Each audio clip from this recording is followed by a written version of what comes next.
Bonjour à vous. Je m'appelle Maude et je travaille à la bibliothèque Marie-Huguet. Durant cette période de confinement, je vous propose une série de vidéos avec des suggestions de lecture.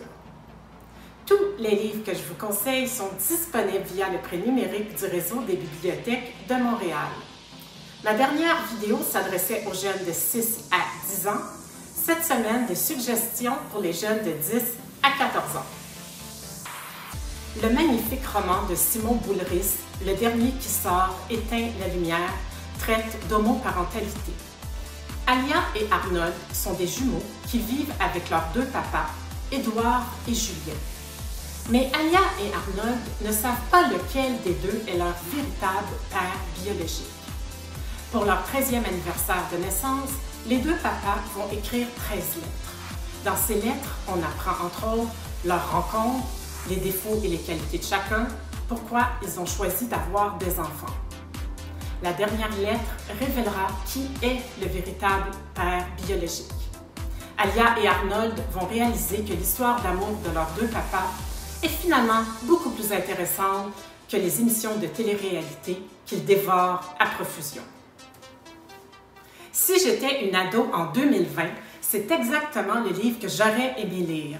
Ma vie de gâteau sec d'Elisabeth Barry-Lessard. Ici, on retrouve Louane, 14 ans, qui n'a qu'une seule passion dans la vie, la danse. D'ailleurs, elle étudie dans un programme sport-études profil danse. Un jour, lors d'un grand spectacle devant une foule, elle va ressentir des malaises physiques et elle s'effondre.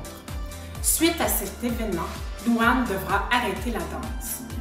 Ce roman traite d'une manière très intelligente de troubles anxieux à l'adolescence et de consentement.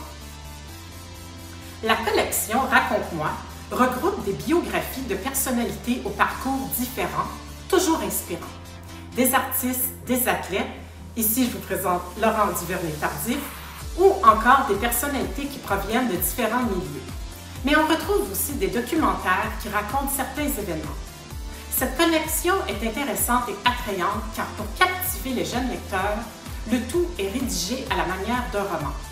Plusieurs livres de cette collection sont disponibles via le prêt numérique. Sans domicile fixe de Susan Nielsen raconte l'histoire de Félix, un garçon de 12 ans extrêmement intelligent. Il vit avec sa maman Astrid à la personnalité instable et ne garde jamais ses emplois. Toutefois, c'est une maman très aimante. Mais suite à une série d'événements, disons, malchanceux, ils vont se retrouver sans logement. Pour trouver un soi-disant logement, Astrid a trouvé une solution. Un vieux Westphalia qui appartient à l'un de ses anciens amoureux. Félix ne doit surtout pas dire où il habite car il pourrait être placé dans une famille d'accueil. Ce roman aborde avec beaucoup de finesse le thème de l'itinérance et de la pauvreté. D'une grande sensibilité et ce, sans tomber dans les clichés. Un immense coup de cœur. Récipiendaire du prix des libraires dans sa catégorie cette année, on termine avec une bande dessinée que j'ai adorée, Un été d'enfer de Vera Brogol. La petite Vera, 10 ans, a de la difficulté à se faire des amis et à s'intégrer. Elle qui a immigré avec sa famille de Russie pour vivre aux États-Unis. En allant à la messe orthodoxe russe, une jeune fille lui parle d'un camp de vacances destiné exclusivement aux enfants russes. Vera va réussir à convaincre sa maman, qui a peu de moyens financiers, à l'inscrire dans ce camp, car elle croit qu'elle va passer littéralement le plus bel été de sa vie. Mais comme on dit, les choses ne se passent jamais comme prévu. Cette bande dessinée traite de l'intégration des immigrants, d'exclusion, de solitude et de la recherche de l'identité. Le tout est abordé de manière très touchante et avec beaucoup d'humour.